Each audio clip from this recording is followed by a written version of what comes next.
Mark Neblett of Bullitt County, Kentucky, lost his teenage daughter Rachel to suicide after she was bullied online through MySpace. But the tragedy didn't stop there. Within 1 year after Rachel's death, 2 of her other high school friends took their lives. The cyber stalking started in September of 2006. There was numerous anonymous death threats on her MySpace account. One of those emails read, "Oh, by the way, I'm not going to put you in the hospital. I'm going to put you in the morgue." She was so scared and terrified. And myself, I acted like the old school dad. Oh, everything's going to be okay.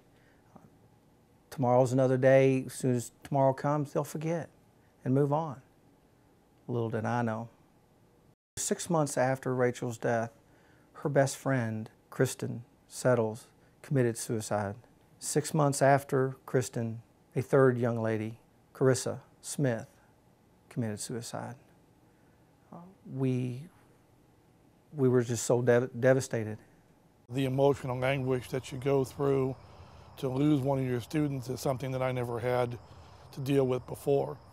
And as you stop and you look back, the questions that you're asking yourself is, what could I have done differently?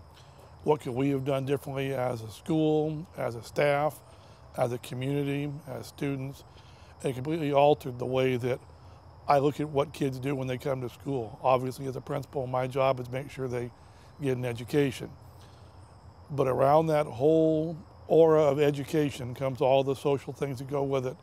And clearly, suicides at school transform a school, transform a community.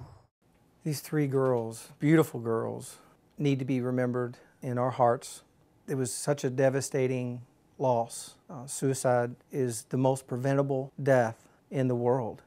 If we were educated, I think we would have had a better chance. We would have known those signs, the triggers and all. 90% of the individuals who will actually attempt suicide will give some type of warning or some type of clue prior to that attempt, usually within a few days or maybe a week or so prior to that attempt. Maybe that warning will be in the form of a direct clue. I'm going to kill myself. Maybe it's coded. Everybody would be better off if I wasn't around. Maybe it's through behavior, isolating themselves, maybe giving away prized possessions. To any school administrator or counselor, I'd say right now, have a plan in action.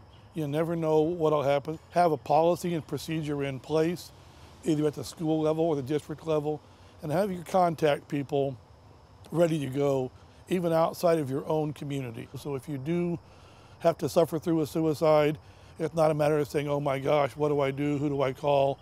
It's simply a matter of, here's my plan, and go through with the plan. I didn't think it was going to happen to me. There's no way. Not my little girl. Little did I know, I lost her at 17 years old. The most devastating thing that's ever happened. We've got to educate our community and our children. It's a forever thing. It's not the answer. Suicide is not the answer.